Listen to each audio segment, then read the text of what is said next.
In the campaign for criminal justice reform as recently adopted at the State House, there was an important role for young leaders. Among the reforms were changes in sentencing and barriers to employment from disclosure of criminal records. But young leaders from I Have a Future are also concerned with prevention and providing more opportunities, such as summer jobs for students.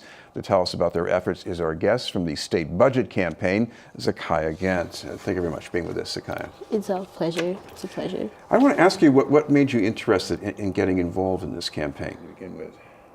Well, to sum it up, it's more of I have a voice, and I know I have a voice. I know I have power as a youth, so I want to use that power to create a difference within my community. Just to sum it up. And one of the things that you were really focused on was making sure that there was enough money in the budget so that a lot of people your age could have a chance to get some jobs, especially during the summer. You had to get them out there for a rally. You wanted to make a good showing. What did you have to do to make that happen? So with us working on the rally, so there was many meetings within the staff. We went to many other organizations that revolved around youth. And we've spread the word, like share this on your social media page, share our social media pages, talk to your friends, talk to your family. Just come out and support these issues that are very important to our lives that we really need to fix. Now we usually think of teenagers as people who can't vote and maybe that they don't matter very much to politicians. What makes you think that getting a lot of young people out in a rally, marching to the State House in a group, can really send a message?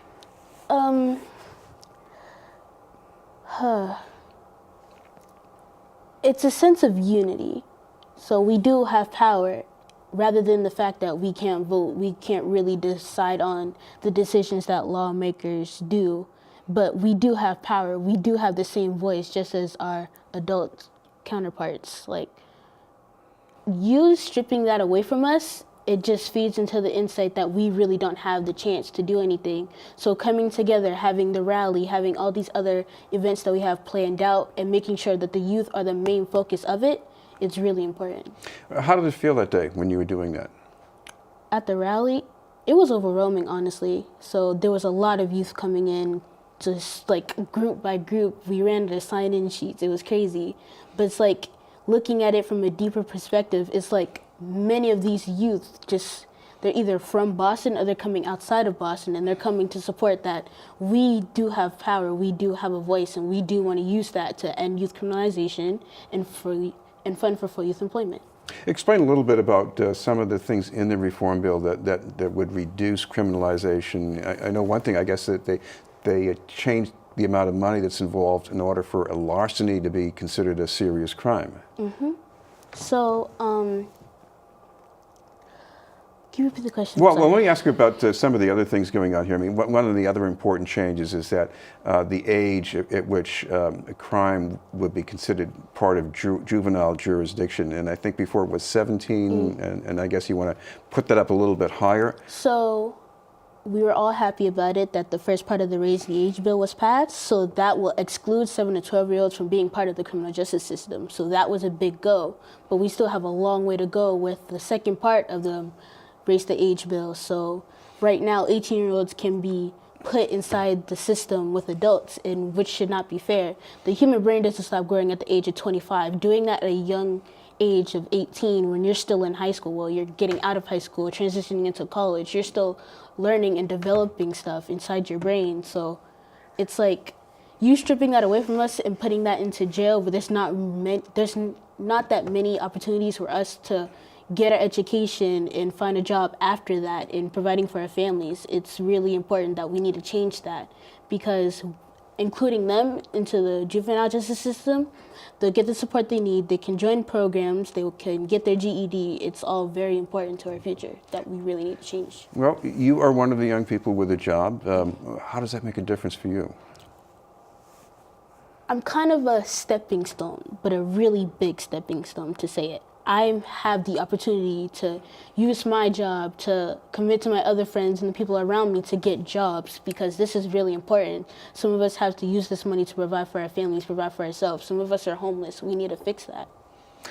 I should mention that you've got some events planned for next week. This is a week of action, so what happens next?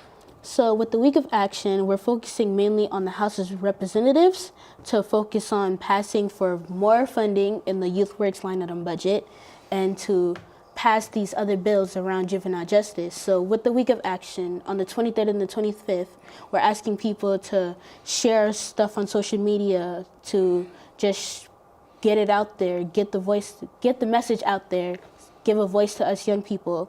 And then on the 24th, we're actually having a speak out action in front of the State House. So we'll have a couple of legislators come out and talk to us about the importance of youth jobs and why they need to fund for us and why we have this power. And then on the 26th, we're having a press conference at the DA's office to talk about the juvenile justice reforms, the criminal justice reforms. What's it been like for you? You were meeting all different kinds of people. You're talking about young people from all around the state. You're talking about people who are state legislators. Has that opened your eyes to anything new? It's opened my eyes to a lot of stuff that's happening in my community that I did not know before. Like, it's ridiculous. Because before coming into I Have a Future, I didn't know the rate of youth homelessness was on the rise. I didn't know that last year we lost 750 youth jobs in one summer after being underfunded.